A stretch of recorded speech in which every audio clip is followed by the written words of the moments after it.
दोस्तों Forbes magazine ने एक आर्टिकल छापा है जिसमें उन्होंने बताया है कि जो वेल्स हैं उन्होंने किस तरीके से 116 बिलियन डॉलर का 2022 के अंदर लॉस किया।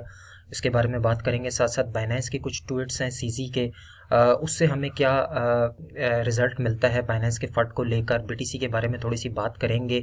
क्या बीटीसी का बुल रन हमें 2023 के अंदर दिख सकता है ड्यू टू कोविड 2023। कोविड 2023 की एक झलक हमें दोबारा से नज़र आ रही है सेम एज 2020 के अंदर जो हुआ। साथ साथ इथीरियम के प्राइस प्रेडिक्शन पे बात करेंगे। इथीरियम के कुछ ऐसी प्राइस है मैं आपको बताऊंगा, कुछ लोग उससे जो है वो एग्री करेंगे, कुछ नहीं भी एग्री करेंगे, लेकिन ये एक कड़वा सच है दोस्तों जो आपके साथ शेयर करने जा रहा हूँ इथीरियम को लेकर।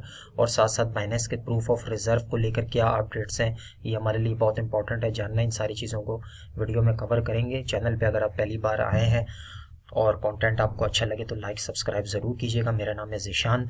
सबसे पहले शुरू करते हैं दोस्तों इस न्यूज़ से, जिसमें फोर्ब्स ने एक आर्टिकल छापा जिसमें उन्होंने बताया कि जो बड़ी वेल्स हैं including CG, Binance, Sam Bankman fried, इन्होंने 2022 के बेयर सीजन के अंदर तकरीबन 116 बिलियन डॉलर का लॉस किया। यहाँ पे आप देख सकते हैं how crypto richest investors and founders fared in 2022, जिसमें इंडिविजुअल चैंपिंग जाऊ जो बाइनेंस की सीईओ हैं टॉप पर आ रहे हैं। 2021 के स्टार्ट में इनके 65 बिलियन डॉलर की वर्थ थी, इस वक्त 4.5 बिलियन डॉलर रह गई है। सैम बैंकमैन फ्राइड जिन्होंने पूरी दुनिया को चूना लगाया 24 बिलियन डॉलर से जीरो पे आ चुके हैं। ब्रैन आर्मस्ट्रॉन्ग कॉइन बेस के जो फाउंडर हैं 6 बिलियन से 1.5 बिलियन पे आ चुके हैं। साथ साथ अगर और कुछ नाम देखें यहाँ पे तो टिम ड्रैपर जो हैं उनका अगर हम देखें तो उनका जो 1.2 बिलियन डॉलर के जो बिटकॉइन थे वो सिर्फ 550 मिलियन के रह चुके हैं। उसके बाद एक और बड़ा नाम माइकल सेलर, 1.6 बिलियन डॉलर के एसेट्स थे, 640 मिलियन रह चुके हैं। साथ साथ कुछ और नाम भी अगर हम देखें तो इसमें टाइलर विंकलोविस, ये दो भाई हैं जिनके 4 बिलियन डॉलर के एसेट्स थे, वो 1.1 बिलियन रह चुके हैं। ये टॉप के रिचेस्ट परसेंट है जो कि क्रिप्टो बिलियनियर्स हैं। ये इस वक्त अगर हम चैंपिंग जाओ की बात करें जो सीजी बाइनेंस है वो सबसे ज़्यादा लॉस में है, 65 बिलियन डॉलर से ओनली 4.5 बिलियन डॉलर पे आ चुके हैं। तो सिर्फ रिटेलर इन्वेस्टर इस वक्त लॉस में नहीं है दोस्तों। अगर हम देखें तो बड़ी वेल्स जो इस मार्केट को चलाती हैं जिसमें एक्सचेंजेस के ऑनर्स हैं, इंस्टीट्यूशंस हैं, वो भी तकरीबन 90 से 95% तक लॉस में चले गए हैं। दूसरी न्यूज़ है बाइनेंस की ट्वीट को लेकर। यहाँ पे बाइनेंस ने कल एक ट्वीट की सीजी ने जिसमें उन्होंने कहा कि why do people fund about Binance. तो उसके ऊपर फिर उन्होंने कुछ यहाँ पे प्रूफ भी दिए और जिसमें उनका एक कहना ये था कि बाइनेंस एक बहुत बड़ा नाम है, बिगेस्ट एक्सचेंज है, वर्ल्ड नंबर 1 एक्सचेंज है, जिसकी वजह से मीडिया को बहुत इससे फ़ायदा होता है। जब बाइनेंस के आर्टिकल्स छपते हैं तो व्यूज़ क्लिक्स ज़्यादा आते हैं, जिससे उनको जो है वो फ़ायदा बहुत ज़्यादा होता है। उसके बाद फिर एक और सवाल किसी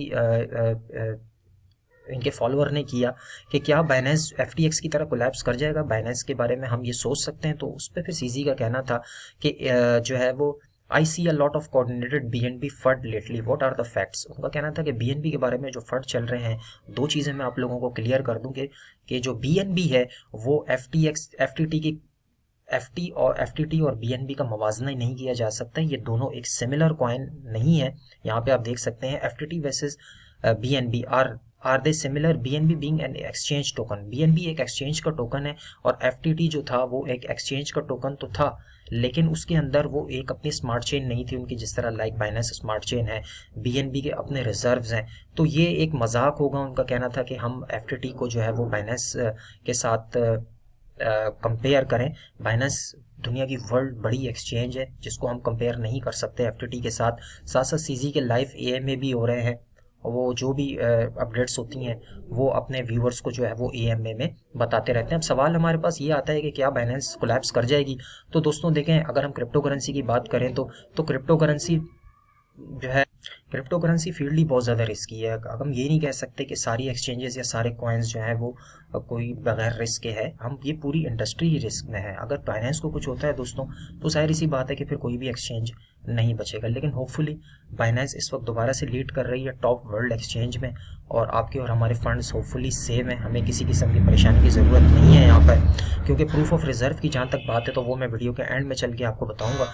बीटीसी की प्राइस की अगर बात करें दोस्तों तो वीकली टाइम फ्रेम मेरे पास ओपन है। क्या हम 2023 के अंदर बिटकॉइन का बुल रन देख सकते हैं? तो एक हमारे पास एक जो कंसर्निंग चीज़ है वो है दोबारा से कोविड केसेस को लेकर। China has 1 million daily Covid cases expected to double. China में दोबारा से एक कोविड का जो है वो केस शुरू हो गया है, जिसमें डेली 1 मिलियन लोग जो हैं वो मुतासिर हो रहे हैं कोविड से। तो ये हमारे लिए एक रेड फ्लैग साइन हो सकता है मार्केट को लेकर, क्योंकि अगर हम 2019 के अंदर जाएं 2020 के अंदर, तो ये 2020 में आप देख सकते हैं सेम मंथ था, तकरीबन फेब में कोविड 19 स्टार्ट हुआ और उसके बाद हमें BTC $8,000 से सीधा $3,000 पे क्रैश होता हुआ दिखा जस्ट इन 2 वीक्स। तो इस वक्त हम सेम पोजीशन में आ चुके हैं। जनवरी का मंथ स्टार्ट होने वाला है, दोबारा से कोविड की केसेस और कोविड की जो स्टोरीज़ हैं वो हमें सुनने को मिल रही हैं, चाहे वो इंडिया हो चाहे चाइना हो। और अगर ये फैलता रहा इसी तरीके से तो हमें मार्केट में कहीं ना कहीं इसका असर देखने को मिल सकता है और एक बड़ा फ्री फॉल बिटकॉइन में दिखेगा हमें, अगर कोविड के केसेस इसी तरीके से बढ़ते रहे। और अगर मार्केट में एक बड़ा क्रैश आता है और बिटकॉइन हमें 10,9,8,000 तक भी अगर जाता हुआ दिखता है, तो उसके बाद मैं समझता हूँ कि हमें एक रिलीफ रैली 2023 के अंदर ही देखने को मिल सकती है। लेकिन मैं नहीं समझता कि फ़िलहाल 1-2 मंथ्स के अंदर ऐसा होने वाला है।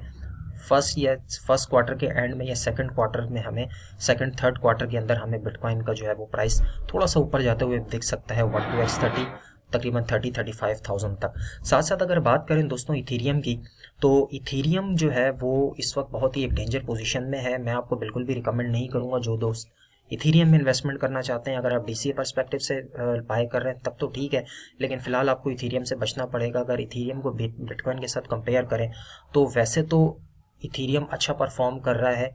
इथीरियम 2.0 लाइव होने के बाद, जब से इथीरियम प्रूफ ऑफ वर्क से प्रूफ ऑफ स्टेक पे आया, तो काफ़ी सारे जो होल्डर्स हैं जो कि इथीरियम को स्टेक कर रहे हैं, जिसकी वजह से प्राइस जो है वो सस्टेन है। लेकिन जिन लोगों ने इथीरियम 2.0 से 800-900 के करीब जब इथीरियम को बाई किया, तो वो बिल्कुल इथीरियम को सेल करेंगे।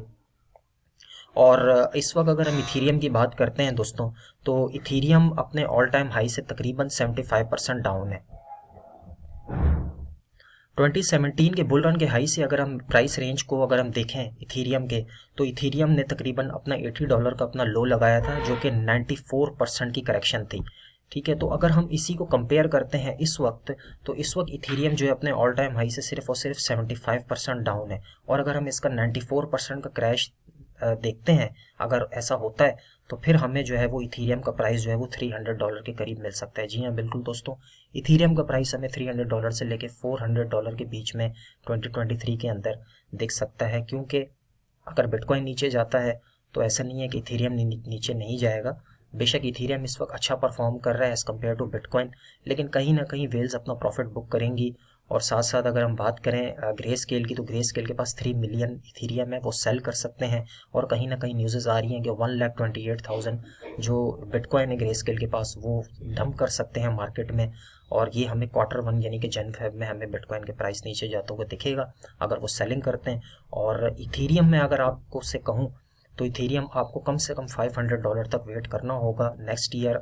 जब आपको इथीरियम इस प्राइस के करीब मिले तो आप उसको DCA कर सकते हैं। ये बिल्कुल भी DCA टाइम मैं नहीं समझता इथीरियम का है। अगर यहाँ पे इथीरियम आप बाय करते हैं तो आप ह्यूज लॉस के अंदर 2023 के अंदर जा सकते हैं। फाइनल न्यूज़ है बाइनेंस के प्रूफ ऑफ रिजर्व को लेकर। काफ़ी सारे दोस्तों के जहन में क्वेश्चंस हैं कि क्या बाइनेंस के ऊपर हमारा रिजर्व जो है वो क्या सेफ है या नहीं। तो रिसेंटली बाइनेंस ने कुछ अपडेट किया है प्रूफ ऑफ रिजर्व को लेकर, और उसमें अगर आपको अपने एसेट्स अगर देखने हैं, तो यहाँ पे बाइनेंस ने उसका तरीकाकार भी बताया है कि बाइनेंस लॉगिन करके आप सबसे ऊपर जो आपके पास ऑप्शन नज़र आ रहा होता है वॉलेट्स का, यहाँ पे आप देख सकते हैं। वॉलेट्स में क्लिक करके आप ऑडिट में जाके नीचे आपके पास ऑडिट का ऑप्शन आ रहा होगा, यहाँ पे आप देख सकते हैं। ऑडिट पे क्लिक करके आप अपने रिजर्व जो आपने या हमारे रिजर्व जो बाइनेंस पे पड़े हुए हैं, क्या वो बाइनेंस ने कहीं यूज़ किए हुए हैं या 1:1 में बाइनेंस के पास पड़े हुए हैं, तो आप यहाँ पे जाके इसको चेक कर सकते हैं। बाइनेंस ने मज़ीद क्लैरिफिकेशन दी है इस हवाले से। प्रूफ ऑफ रिजर्व में अगर हम देखें तो BNB के बारे में उन्होंने बताया है। यहाँ पे जो भी कस्टमर नेट बैलेंसेज है वो इन्होंने यहाँ पे वॉलेट एड्रेस के साथ सारी चीज़ें मैंशन की हुई हैं, जिसमें BNB, BTC, Litecoin, Ethereum, USDT, BUSD और लिंक, ये जो बड़े एसेट्स हैं इनको बाइनेंस ने अपने वॉलेट एड्रेस के साथ यहाँ पे मेंशन किया हुआ है। तो अगर आपका बाइनेंस के ऊपर एसेट है और आप उसको एज अ प्रूफ देखना चाहते हैं कि क्या बाइनेंस ने उसको 1:1 में रखा हुआ है, तो आप यहाँ पे सिंपली बाइनेंस की वेबसाइट ओपन करके ऊपर वॉलेट का एड्रेस आ रहा होगा, उसमें जाके आप ऑडिट में अपना बैलेंस जो है वो अपनी रिकॉर्ड ID से चेक कर सकते हैं। जो भी इनके रिक्वायरमेंट है वो चीज़ें आपको वहाँ पर डालनी होगी। तो ये थी न्यूज़ मार्केट को लेकर। अगर आपको कंटेंट अच्छा लगा हो तो लाइक सब्सक्राइब ज़रूर कीजिएगा। मिलते हैं इंशाल्लाह नेक्स्ट वीडियो में। Take care, bye.